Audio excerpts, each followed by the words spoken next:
Well, it has been a contentious and heated week as mail-in votes, as we know, are being counted meticulously. In some states, it may seem like it's going too slow. To get some perspective, Local 44's Devin Bates spoke with a political science professor from our region who has decades of experience in presidential election process and policy. So help fill us in here, Devin. Yeah, Lauren, we've been watching these remaining states for hours on end and tracking every single vote as they come in. But as that's happening, we'll take a step back with Dr. Harvey Schantz, who said this anticipation doesn't come close to what we saw 20 years ago. In 2000, we waited for a month before we knew the outcome.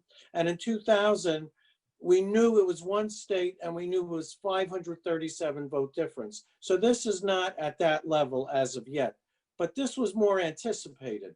Dr. Harvey Schantz said it was clear weeks ago that mail-in ballots wouldn't be fully counted until well after Election Day, and it's no surprise they're leaning toward former Vice President Joe Biden.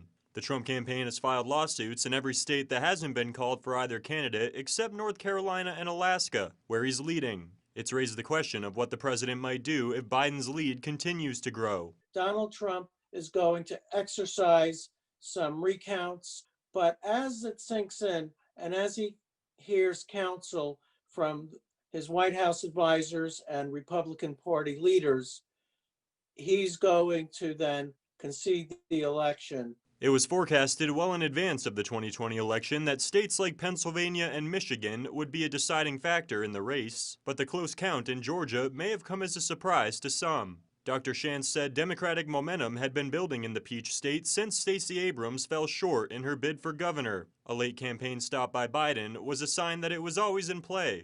You see evolution of the states as the composition of the electorate changes and as the shifts in issue concerns change as well. So it's very illuminating, not only about this election, but about trends going forward to the future.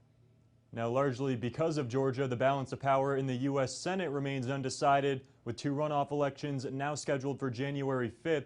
Now, Dr. Schantz said should Biden win, he might not mind a Republican Senate because as a moderate, he's keen on avoiding debate with progressives in his party, and their proposals would be hard to put through if the GOP still has control. Live in the newsroom tonight, Devin Bates, Local 44 News.